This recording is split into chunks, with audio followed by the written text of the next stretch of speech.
morning, everyone. I'd like to welcome you to today's Regional COVID-19 Open Forum. My name is Jerry Henniker, and I'm a program manager with Stratus Health, which is a member of the Superior Health Quality Alliance. The purpose of this call is to provide a venue for networking and sharing about COVID-19 concerns across all the settings of healthcare. I'd like to share a little bit more about who the Superior Health Quality Alliance is. It was formed in 2018 with 8 healthcare organizations across 6 states. We are all working to achieve the broad national CMS quality strategy aims or goals. Our goal is to collaboratively improve the quality of health and healthcare for consumers, patients, clinicians, organizations, and the communities that we all serve. I'd also like to start with just a few reminders for today's calls. All of the sessions are recorded. We ask that everyone makes a practice of entering your name, your organization, and your role in that organization in the chat box when you join the session. Also, we want to remind you all to mute yourself if you are not speaking. And then, of course, remember to unmute yourself when you do want to participate in the conversation. When you do unmute yourself and join the conversation, please say your name and your organization. Remember, if you are joining the discussion, to please not disclose any personal health information or PHI during the session. Also, if you are having any problems with Zoom, you can message Superior Health in the chat box during the session. If you have any other questions or comments, please chat them into the chat box and members of our Superior Health team can address your question, or we may direct them to the speaker depending upon what the question is. We want to make sure that everyone has a positive learning environment today. So we ask that you make this part of your participation in the discussion and in chat today. We're all here to learn from each other. I also wanted to just let everybody know that starting with next week's session, that is on May 14th, we're going to have a period of specific breakout sessions that will follow these COVID-19 sessions, and that will be from 9:30 to 10:30 Central Time and 10:30 to 11 Eastern Time. Excuse me, I'm at 9:30 to 10. It's not a full hour, it's only a half hour following these sessions. And just wanted to let everyone know too, if you have any ideas for topics or speakers, please, you can enter that in chat, or you can let your contacts from each state know, and those will be displayed also on the slides coming up. So with that, I do want to introduce our speaker for today, and just remind everyone too, Mia Coyle is our speaker for today, and she will be talking specifically about healthcare worker and provider trauma, self-care, and burnout. But if you have any other questions related to COVID-19 or the work you're doing with COVID-19, please also feel free to put them in chat. Again, this is an open forum. We are just bringing in specific speakers that have been requested. So Mia is a behavioral health project specialist at MetaStar, which is part of the Superior Health Quality Alliance. And she has been trained as a mental health counselor and has worked in a variety of behavioral health and primary care settings. With that, I'm going to turn it over to Mia. Thank you, Jerry. Welcome, everybody. Like Jerry said, I'm just going to spend a little bit of the time today on the call talking about how we can take care of ourselves and our staff and our colleagues through this time that is representing a great deal of stress and, for some people, trauma.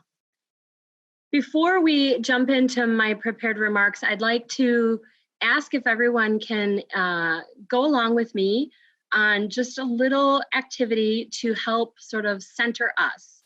I find that we, in this time, we are deluged with a lot of information and a lot of things to think about, and we don't always take a moment to just to take care of ourselves. And so given that that's the focus of my remarks today, I wanted to invite everyone to just join me in a few minutes of breathing and centering ourselves. Now, breathing exercises are very personal. So some of these may not, some of the exercises I ask you to do may not feel entirely comfortable for you or may not feel useful for you. And I invite you to just participate as it feels helpful. First, I'm just going to invite you, and you can certainly feel free to turn your video off if you feel uncomfortable with that, if you already have it on, or leave it on. And I invite you to just take a moment to find a comfortable position to sit in your chair. For a lot of people, that involves sort of straightening your hips, making sure that your feet are flat on the ground, sitting up straight, maybe leaning back if you have good support in the chair you're in. Just finding a comfortable way to be sitting. For some of you, that may be actually to stand up, and you're welcome to do that, or if you want. For a lot of people, that would involve lying down or sitting down on the floor at some times. So generally, we tend to take short, shallow breaths into our chest, and that can really reduce our energy and help increase our feelings of anxiety. So the first thing I'm going to invite you to do is try what we call belly breaths or deep breathing. So I'm going to invite you to slowly breathe in through your nose, letting your belly fill with air, and then breathing out through your nose. And as you do this, you may want to put one hand on your chest and one hand on your belly. And as you breathe in, you should feel your belly rise. And then as you breathe out, feel your belly lower. And you should notice that the hand on your belly is moving more than the hand on your chest. So I'm going to ask everyone to just take 3 more full, deep belly breaths.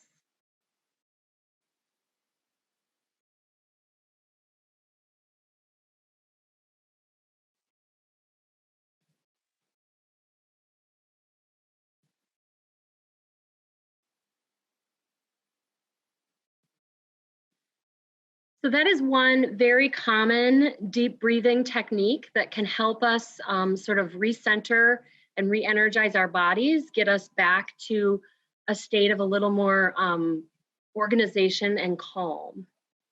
We'll, as I continue through, we'll try out 2 additional breathing techniques as we go. But really what the main point of all of my remarks today is that we cannot be our best selves in the roles we find ourselves, whether that's professionally or personally, unless we have some practices in place to support our own well-being. So Elena, you can go ahead on to the next slide. Thank you. So there are several different ways to define trauma. Generally, we think about it as something where we experience a perception of threat, either of a threat to our life or a threat of significant harm to ourselves. And generally, trauma has a lasting impact on all areas of someone's life, or it can have a lasting impact on all areas of people's lives. So we're talking mental health and well-being, social health and well-being, certainly our physical health and well-being. For a lot of people, religious health and well-being, emotional health and well-being, those can all be impacted by the experience of trauma.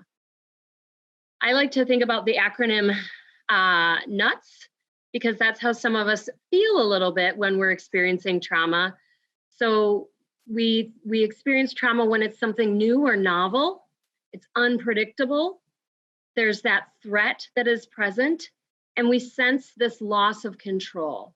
So generally, those kinds of things, a threat with feeling out of control, can lead to that trauma response in people.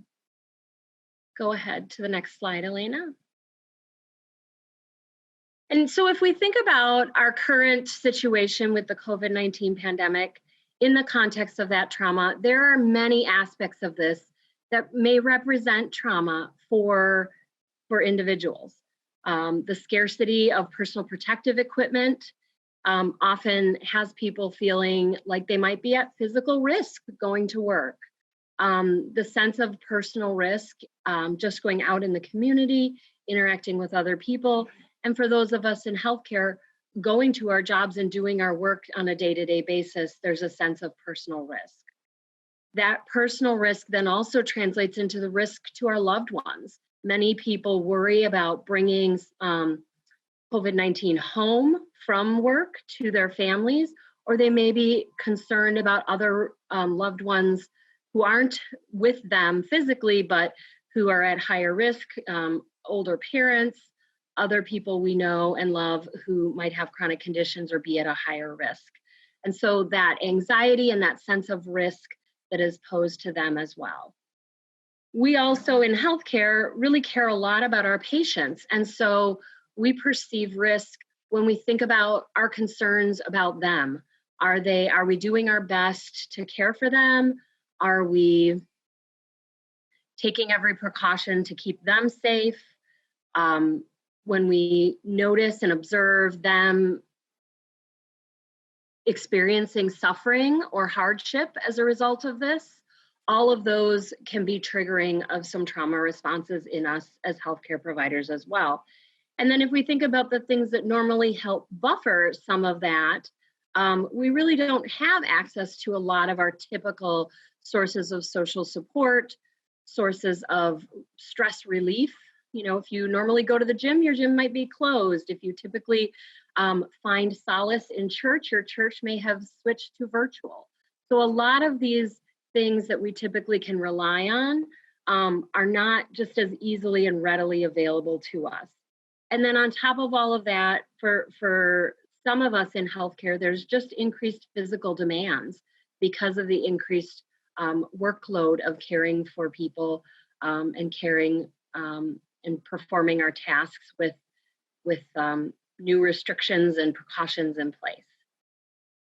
Next slide. So in healthcare, we tend to be really good at coping in a crisis, in that moment of crisis. We tend to learn early on and often practice ways to make it through that crisis, whether it's compartmentalizing or sort of putting aside our own feelings, our own reactions, our own responses, so that we can just keep moving. I really think about that are sort of from pop culture, from the Finding Nemo, Finding Dory series. You know, Dory is just keep swimming, just keep swimming. And I think often we are very good at that in healthcare. We can just keep swimming when we need to. The only way to make it through sometimes is to just do the task at hand. Keep your eyes on the task at hand, your eyes on your own paper, do your work, keep moving. As my grandma used to always remind me, you just put one foot in front of the other.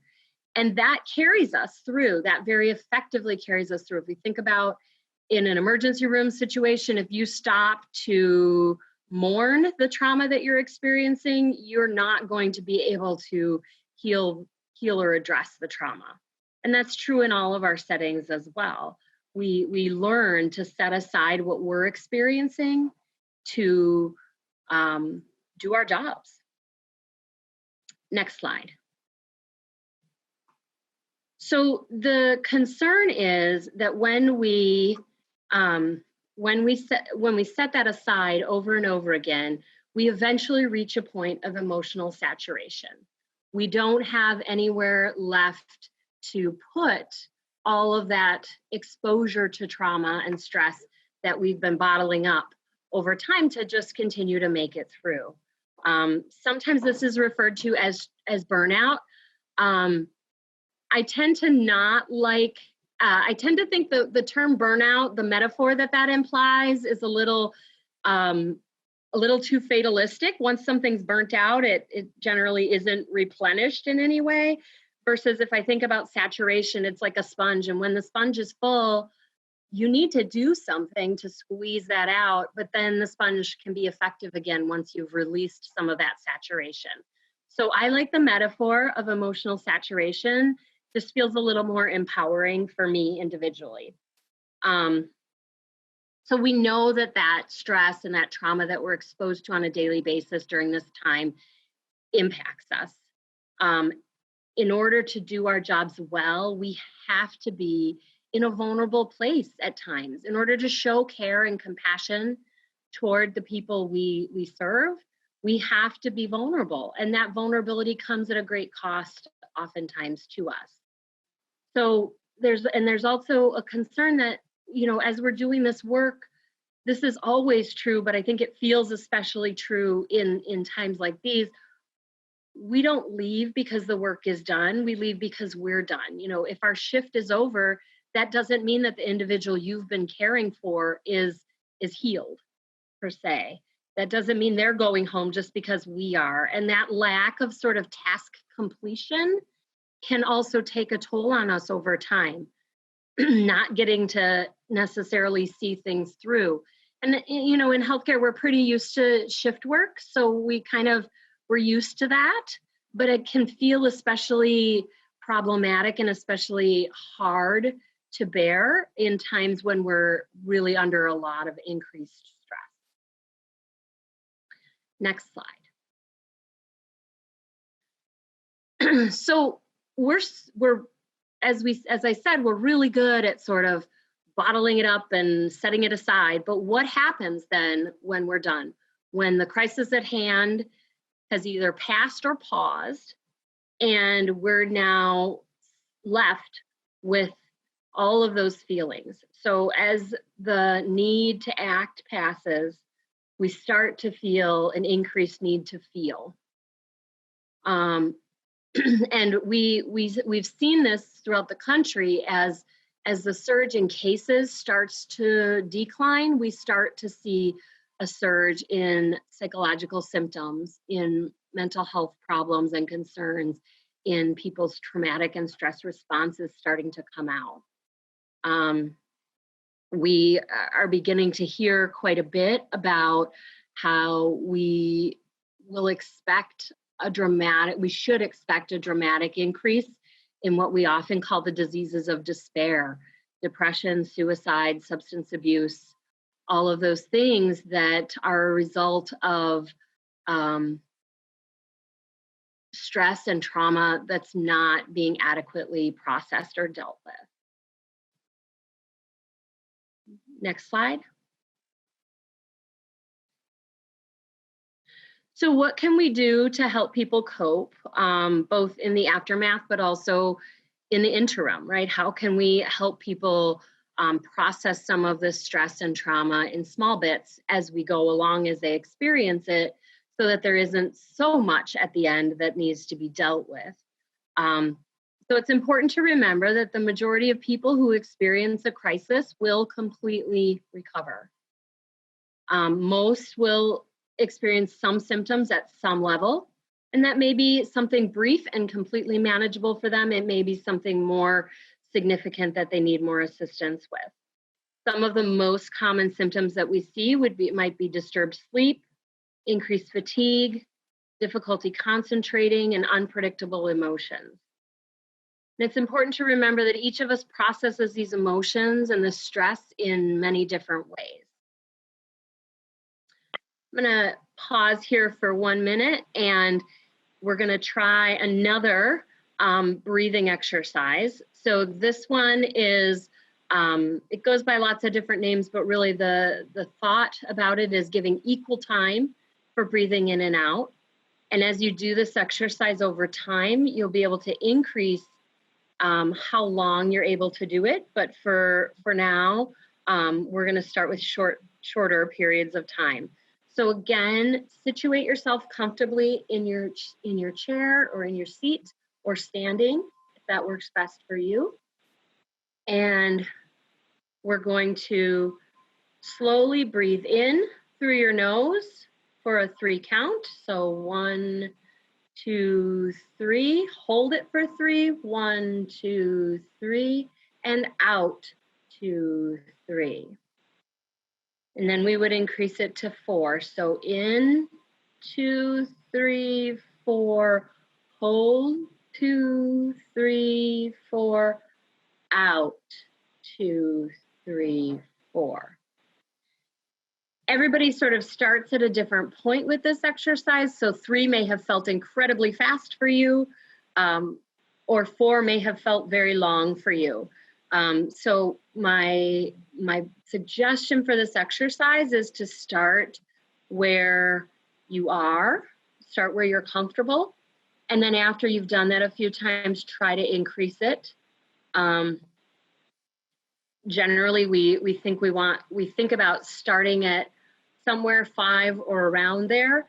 And generally people can work their way up to at least 10 counts with their breath in, hold, and out.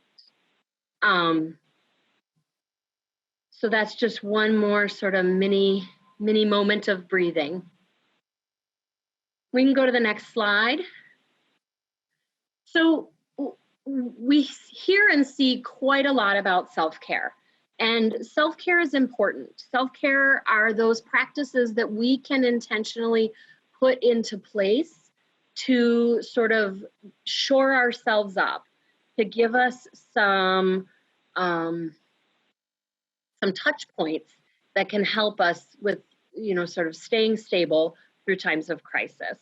So some of them are very baseline things like eating nutritious food, getting enough sleep, finding ways to get physical activity, avoiding alcohol or other drugs as a coping strategy, finding ways to interact with nature, art, animals, making sure that you're taking time to engage in pleasant activities, things you enjoy, hobbies, finding ways, even in this time of social distancing, to connect and find true, genuine connections with others. And then thinking about deep breathing and stretching. And so as I've been trying to demonstrate throughout my time, just taking a couple breaths in and out, really 1 or 2 deep breaths can be enough throughout the day to just continue to keep us centered and calm. And that's something easy that you can do in the middle of whatever else you might be doing throughout the day. And then there are more mindfulness practices. Go ahead, next slide.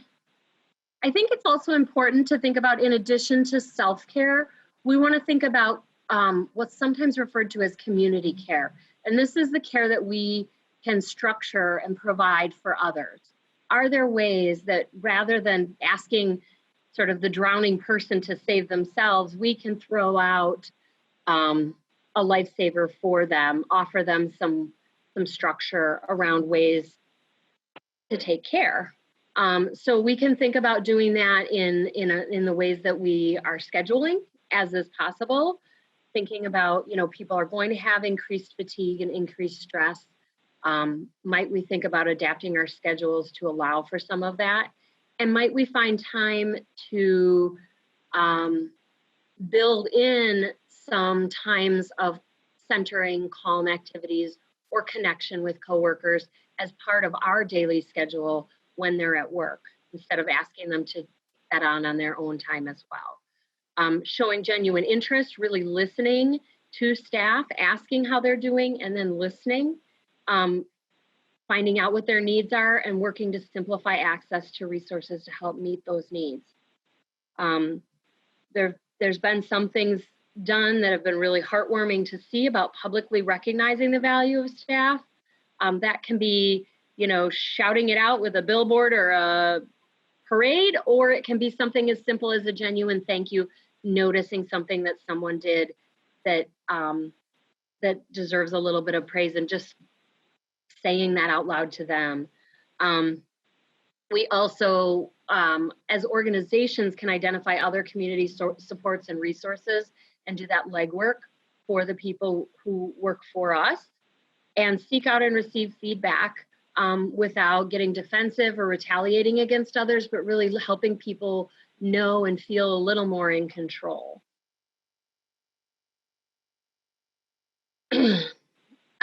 Next slide. Is there a next slide? No. Okay. So I'm going to open it up. Please feel free to ask some questions, type them in the chat, or ask them as you have them. And again, reminder, the questions don't have to be necessarily about the content that was shared. It can be about anything. Great presentation. Thank you, Mia. And I just want to remind everyone, as Mia said, if you have a question, you can either enter it in chat or if you want to ask the question, just unmute your line. Just checking in, Elena, I'm not seeing any questions in chat, but I could have missed something. I haven't seen anything yet come through in the chat. I do just want to remind everyone, if you want to ask a question verbally and you are on your phone, in order to unmute yourself, you will press *6.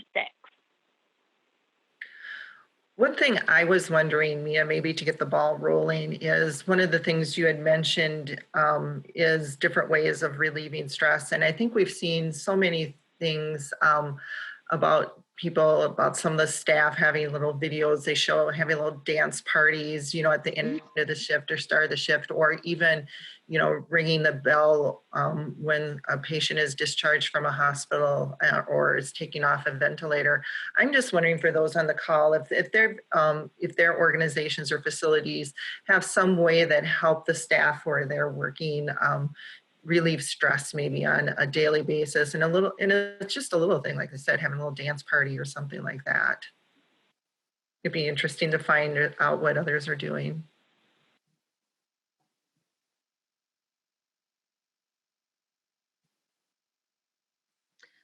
So while folks maybe type in the chat a little bit about sharing what they've been doing at their organizations, I do just want to say there's some really good science behind that. A lot of those things, a lot of the things that we do just instinctively to help relieve stress can simulate our vagus nerve, which is one of the ways that we know our bodies can help sort of metabolize and process that stress and get back to sort of a recalibrated nervous system. So some of the key things around that vagus nerve that we can do is, again, those full deep breaths, but also belly laughs. So having a good laugh, finding time. There's some great research around the power of laughter. There's another technique is called shake it off, not to quote Taylor Swift too much, but really physically, shaking our bodies in some way. And so dance parties are phenomenal. Humming and singing actually is known to simulate our vagus nerve. So finding times, whether it's in the shower all by yourself or otherwise, to hum or sing, having affirmations, things like that. So I'm seeing some great stuff in here. Let's see. So we have my hospital played the Rocky theme song overhead when a patient came off the ventilator. That's wonderful. Music is such a powerful thing because it connects us on a human level, as well as offers some really powerful brain healing as well. Several seconds of Here Comes the Sun when someone's extubated, moved out of ICU, or discharged. These are great. I love the use of music because it touches so many things. Belly laughs really work. Joke of the day, funny, silly stories shared about willing coworkers work too. Let's see, Janelle has here, I'm concerned that those directly caring for COVID patients and experiencing PTSD as the SARS caregivers did, will these strategies help prevent PTSD for COVID caregivers? What other recommendations do you have? So some of these can help mitigate the impact of that toxic stress that people may be experiencing. I won't say they'll all necessarily prevent PTSD. There's a lot of complex factors that impact whether someone develops PTSD as a result of trauma or not, but they will help. One of the things from healing from trauma really consists of recalibrating your nervous system, because what trauma does is it starts to hijack your nervous system, and your nervous system sort of learns to be in a different state, a more heightened alert state of either fight, flight, freeze, or what we call fawn, sort of that deer in the headlights, pleasing. So if we can help do some of these activities to recalibrate our nervous system as we're experiencing the stress, we know that that can help mitigate some of the impact or lessen it. Great question.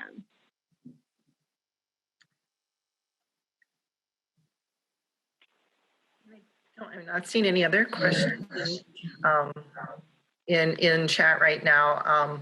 Elena, if you want to switch to the resources links slide. And then I just wanted to remind everyone, as was put in chat also, we do have a number of resources. They're on that slide that was just all up. And then also you will be able to find information and resources from each of the calls we've had so far listed in those links. So just kind of wrapping up here, if you have any ideas for a topic for next topics moving forward, we actually do have a topic for next week, or speakers for in the future, please feel free to reach out to each of the QIO representatives listed here. Also, just a reminder that beginning next week too, we will be doing those breakout sessions, which would then be immediately following. So at 9:30 Central Time and 10:30 Eastern Time.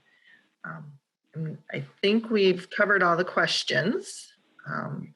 Just checking in with Mia to see if you had any closing remarks or if anyone else had anything they wanted to say before we wrap up the call for today. Just as a closing, I just want to offer one more very brief breathing exercise, which this is sometimes called lion's breath. So for folks that find the other breathing exercises a little more challenging, this is generally one people don't like to do too much in public. But again, you situate yourself comfortably, breathe in through your nose and fill your belly up all the way. And then as you can't breathe in anymore, open your mouth as wide as you can and breathe out with a ha, or as we think about a lion roar. So it would be ha, ha. And that's another way that we can just sort of reset our nervous system in times of stress. So I find myself doing all three of these interchangeably as I'm at my desk throughout the day. I hope that some of those breathing exercises prove useful for you. Please feel free to follow up with any of us about any of the strategies and things that you've found helpful, and we'll continue to incorporate them and share them out. Thanks, everybody. Thank you, Mia. Thank